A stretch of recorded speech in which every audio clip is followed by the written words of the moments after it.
Cette semaine, à T'es correct, on va parler du trop-plein émotionnel. Je ne sais pas si ça t'arrive des fois, mais je vais te donner 3 trucs extrêmement simples, mais efficaces pour justement te sortir de ton trop-plein émotionnel. Alors, on en parle après ceci. Ici Simon, bienvenue sur T'es correct, le podcast qui te parle avec authenticité, sans détour, mais surtout sans bullshit. Juste toi, moi, puis des outils pour retrouver la paix. T'aimer un peu plus, mais surtout pour te dire, c'est correct. Et oui, le trop-plein émotionnel, ça nous arrive tout. Hein? Ça t'arrive-tu des fois que c'est juste trop? Trop d'émotions, trop de stress, trop d'attentes, trop de déception. euh, trop. Je pense qu'on passe tous des moments comme ça. C'est humain. Maintenant, on se sent trop débordé, on se sent écrasé. Des fois, on s'en prie. Combien de fois que je me suis dit, moi, dans ma vie, hey, je pourrais être sur une île déserte d'avoir juste l'hostie de paix. Je suis sûr que ça t'est déjà arrivé aussi. Pourquoi? Parce que justement, on accumule trop. Ah ouais, on va s'en sortir. Puis là, il arrive un problème. Puis c'est c'est comme si on était un boxeur avec des gants de boxe, là, puis on se bat contre Mike Tyson. Pour ceux qui l'ont connu, ou bien non, peu importe qui, là, qu'on n'a pas de chance parce que nous, on n'est pas des boxeurs professionnels, là, mais à toutes les fois, on se ramasse sur le derrière, puis on se relève pareil. Puis là, on accumule jusqu'à temps que ça soit trop. Puis à un moment donné, tu dis, hey, je ne sais même plus par où commencer pour aller mieux, pour aller bien, pour me sentir un peu moins pris, un peu moins dans une cage. Parce qu'on a beau avoir une belle blonde, un beau chum, des beaux enfants, une belle job, une belle maison, peu importe, mais c'est intérieurement. Puis on n'est pas obligé de se rendre en dépression, ça dit de se mettre dépression. On n'est pas obligé de se retourner en burn-out, qu'on peut appeler aussi des burn-in, parce que c'est intérieur. On n'est pas obligé non plus de perdre enthousiasme à la vie. On n'est pas obligé non plus de perdre sa joie de vivre. Juste pourquoi? Parce qu'on accumule. Fait qu'aujourd'hui, j'avais envie de voir ça avec toi. 3 gestes simples pour revenir vers soi, revenir à soi. Oui, parce que c'est important qu'on soit la personne la plus importante pour nous. Mais souvent, nous autres, notre problème, c'est qu'on va en faire beaucoup pour le conjoint, la conjointe, on va en faire beaucoup pour les enfants si on en a, on va en faire beaucoup au travail, on va en faire beaucoup dans le fond pour être aimé, pour être reconnu. J'en parle souvent de ça, mais c'est ça pareil. Il ne faut pas l'oublier. Puis dire non, regarde, je mérite d'être bien, moi. Hein, je mérite d'être bien. De toute façon, c'est ça que je veux. La première étape, comme dans n'importe quoi d'autre, il faut reconnaître. Hein, si on est dépendant, il faut reconnaître notre dépendance. Si on est impatient, il faut reconnaître notre impatience. Si on est intolérable, il faut reconnaître notre intolérance. Alors, reconnaître, admettre qu'on est comme ça, c'est la première chose. Reconnaître ce que j'appelle le débordement. Puis l'état du débordement aussi. Parce que des fois, on peut être débordé, puis des fois, on peut être extrêmement débordé. Absolument, quand on se rend à extrêmement, ou beaucoup, c'est juste parce qu'on était débordé, puis on n'a pas pris les moyens simples. On a simplement juste continué à faire ce qu'on faisait parce qu'on est habitué comme ça. On répète toujours les mêmes actions en espérant souvent des résultats différents et ça n'arrive jamais. Il y a des signes, on s'entend quand on déborde. La fatigue, je pourrais dire des fois extrême, tu sais, trop fatigué, dire hey, pourtant j'ai dormi, je suis encore fatigué. L'irritabilité, être irritable, tu sais, on se rend compte où les gens nous disent hey, écoute, toi, on ne peut plus rien te dire. Hein, tu es rendu soupe au lait, tu es rendu susceptible. Il faut toujours marcher sur des œufs. On perd patience, on perd tolérance, peu importe que ce soit sur la route, que ce soit pour quelque chose d'informatique. Si on est irritable. Et des fois, avoir l'envie de disparaître, ça ne veut pas dire qu'on a l'envie de mourir. Mais l'envie d'aller d'un chalet dans le bois, c'est genre pas d'électricité, pas d'Internet, rien à voir, comme je disais au début, l'hostie de paix. Mais ça, c'est des signes. Puis ça ne veut pas dire parce que des fois, on a envie d'avoir un moment de solitude qu'on est nécessairement en débordement. Mais quand ça revient souvent, cette envie-là, c'est parce qu'à un moment donné, on a un besoin. On s'entend? Mais tes signes, si tu es très fatigué, des fois, si on pourrait même amener que tu as moins faim ou tu as trop faim, voyons, j'ai de la misère avec ce mot-là, l'irritabilité, puis l'envie de disparaître, ben, c'est des signes qui font hey, peut-être que je suis dans un état de débordement.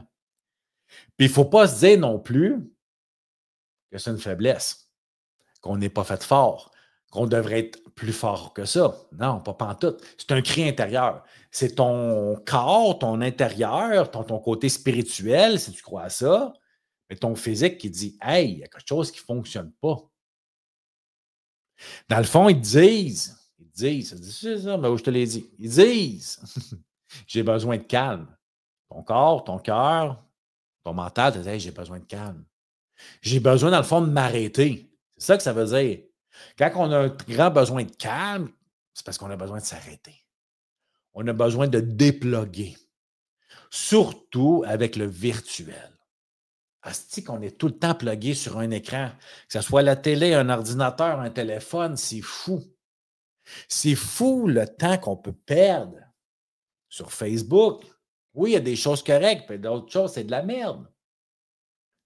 Sur TikTok, hein, ça, c'est addictif. Tu commences tranquillement à regarder des vidéos parce que tu avais 2 minutes devant toi, puis là, tu te rends compte que ça fait 30 minutes que tu perds ton temps à regarder des petits chats, un exemple. J'ai rien contre ça. Ça peut paraître un moment de détente, mais c'est pas vrai. Parce que oui, physiquement, tu ne fous rien, mais ta tête, elle spin, puis même, il y a plein de choses qui peuvent te créer des émotions. Fait que tu as besoin de calme. Fait que ton corps, ton cœur, ton côté spirituel va te le dire à un moment donné. Puis c'est important de le reconnaître. C'est hyper important, justement, pour ne pas se rendre malade, l'âme malade, d'avoir peut-être, pour certains, envie de mourir. Puis il y en a d'autres qui pensent que si je change de blonde, si je change de travail, si je déménage, ça va s'arranger. Non, ça ne s'arrangera pas. C'est toi avec toi. Combien de pression qu'on peut se mettre. Alors, 3 gestes simples pour revenir à toi. Le premier, c'est revenir dans ton corps. Que je veux dire, revenir dans ton corps, ça veut dire qu'on revient, ce qu'on pourrait appeler dans la pleine conscience. Ça veut dire que je reviens là. Je ne suis pas dans mon ordi, je ne suis pas dans mon téléphone, je ne suis pas dans qu'est-ce que mon gars, ma fille, mon chum, ma blonde font. Non, je reviens vers moi. Comment qu'on fait ça? La première chose, c'est respirer. Est-ce que tu sais comment respirer? On va prendre un petit 2 minutes, on va ouvrir une parenthèse. Là. Ferme tes yeux, là, OK? Puis fais juste te concentrer sur la respiration. Comment tu respires? Si tu respires de même, tu respires très mal. Tu respires d'à peu près ici. Si tu respires comme ça,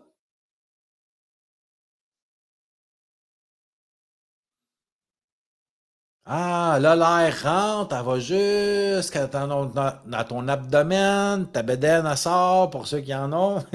Même ceux qui n'en ont pas, tu vas le sentir un peu. OK, là, tu commences à mieux respirer.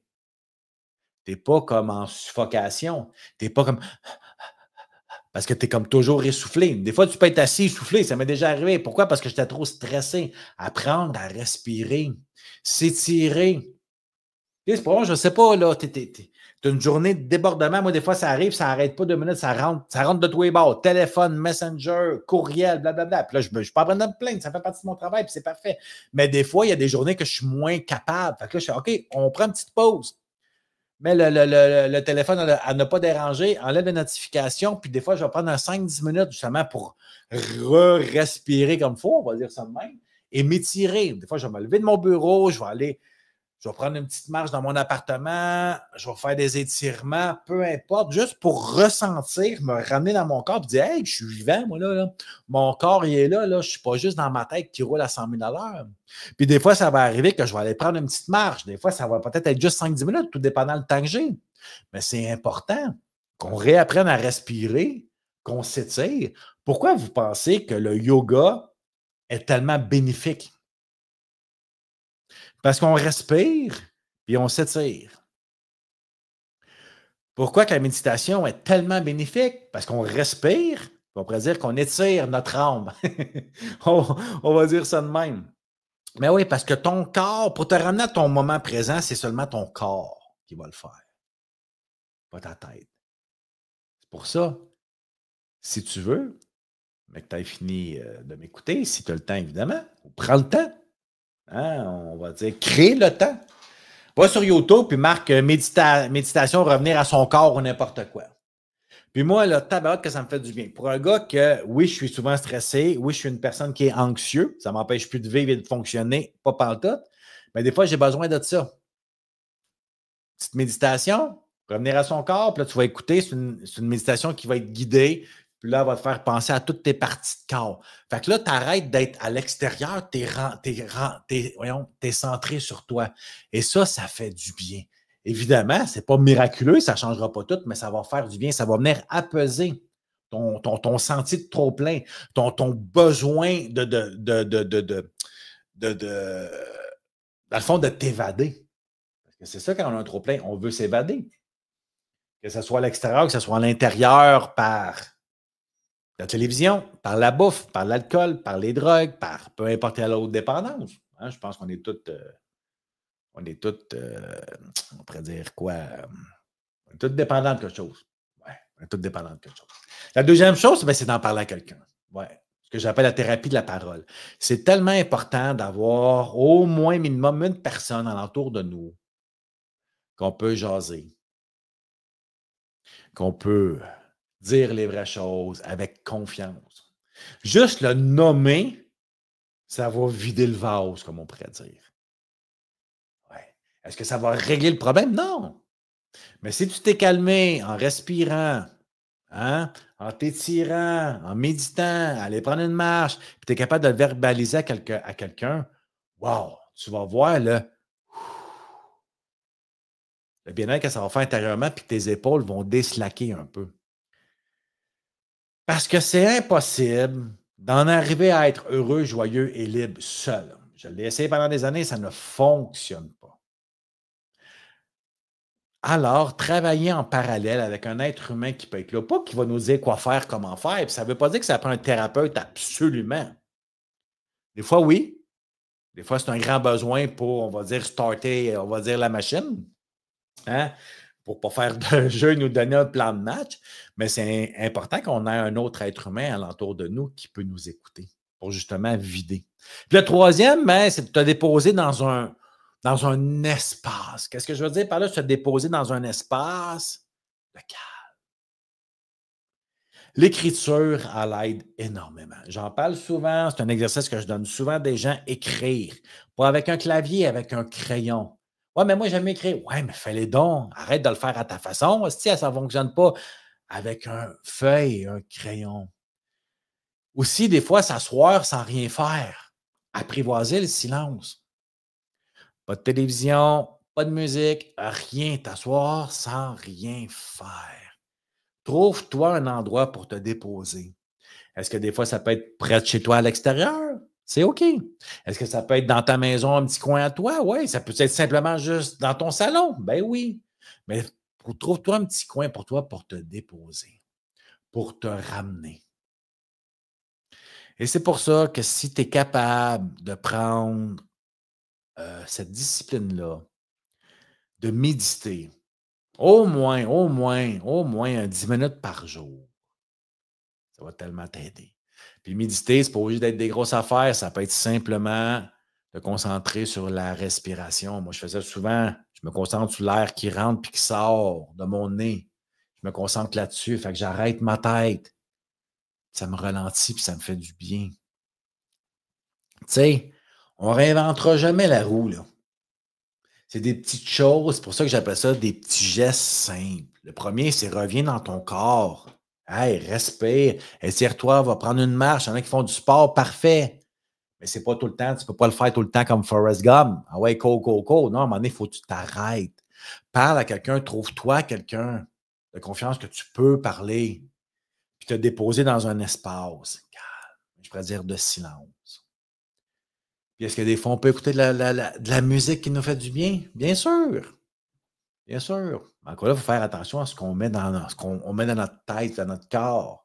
Qu'est-ce qui nous fait vivre des émotions des fois? Tu sais, je te donne un exemple. Tu es en peine d'amour, il ne faut pas écouter Éric Lapointe ou Francis Cabrel ou tu comprends ce que je veux dire? Écoute quelque chose qui va de faire du bien qui va te calmer émotionnellement et mentalement. Mais moi, je te dirais que je préfère le silence quand j'ai un trop-plein. Alors, j'espère que ça t'a amené un petit peu de valeur. J'espère que tu t'es reconnu dans certaines choses, que tu dire, ouais, c'est vrai que de temps en temps, je pense que je m'en mets trop sur les épaules. Puis juste de dire, hey, c'est simple. Reviens à mon corps, parle à quelqu'un, puis trouve-toi une place pour te déposer. Parce que c'est correct. Tu es correct de te sentir dépassé. On s'entend, c'est humain. Tout le monde passe par là. Mais tu as aussi le droit, et je pourrais dire la responsabilité de te choisir. Et ce n'est pas égoïste prendre soin de toi. C'est pas égoïste de dire, hey, moi aujourd'hui, je ferme le téléphone, je ne suis plus capable.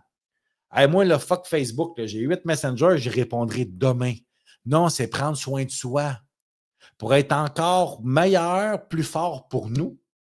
Quand je parle de plus fort, c'est avoir l'énergie nécessaire pour être bien et prendre soin des autres et être en mesure de prendre bien soin de ma famille, si j'en ai une, de ma relation de couple ou peu importe.